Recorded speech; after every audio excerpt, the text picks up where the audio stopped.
Preparation हो गई। मैंने अपने बुक्स डिसाइड कर ली कि ये मैं 5 किताबें पढ़ूंगा, इन 5 टीचर से पढ़ूंगा। फाइनल हो गया। मेरी प्रैक्टिस चल रही है, रिवीजन चल रहा है, प्रीवियस से ईयर क्वेश्चन भी चल रहे हैं, और मॉक प्रिपरेशन, प्रैक्टिस, मॉक, इन तीनों को प्लीज डिफाइन करें थोड़ा सा।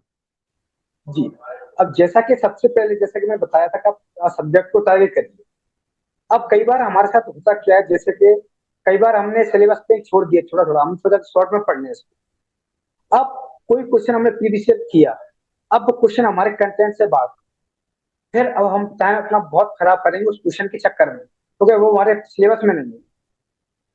तो इसलिए पहले तो हमें पूरा सब्जेक्ट कवर करना चाहिए। अब जैसे कि हमारा पूरा मेरा लगभग 8 से 9 महीने लगे थे मुझे, पूरा मेरा पूरा सिलेबस कंप्लीट हो गया। अब इतना मुझे भरोसा था कि मेरे जो पढ़ा है मैंने उसमें से क्वेश्चन बाहर नहीं जाएगा।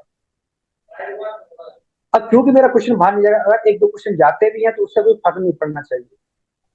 और वैसे मेरा गया नहीं था कोई क्वेश्चन बाहर। मैं जितनी भी एग्जाम देता था, मैथ्स रीजनिंग के क्वेश्चन कभी बाहर जाते नहीं थे। तो वहां से अब अपन को रिवीजन और मॉक टेस्ट दोनों साथ में लेके चलें। कई बार क्या होता है कि हम एक सब्जेक्ट को पकड़ लें तो एक सब्जेक्ट में कम रह जाते हैं।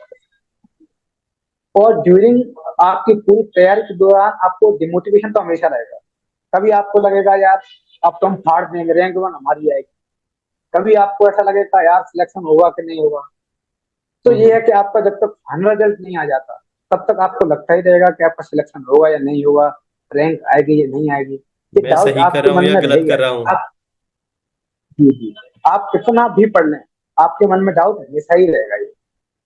तो यही है कि आप प्रेपरेशन और रिवीजन और मॉक टेस्ट, प्रेपरेशन आपने एक बार कंप्लीट कर, मैंने जुलाई 2023 में मेरी सेशन लगभग शुरू हुई थी।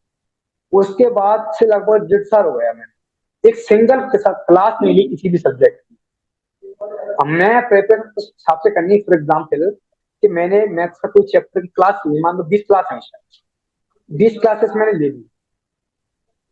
तो ये होना चाहिए कि अब मुझे इस चैप्टर की दोबारा से क्लास लेने की आवश्यकता ना पड़े।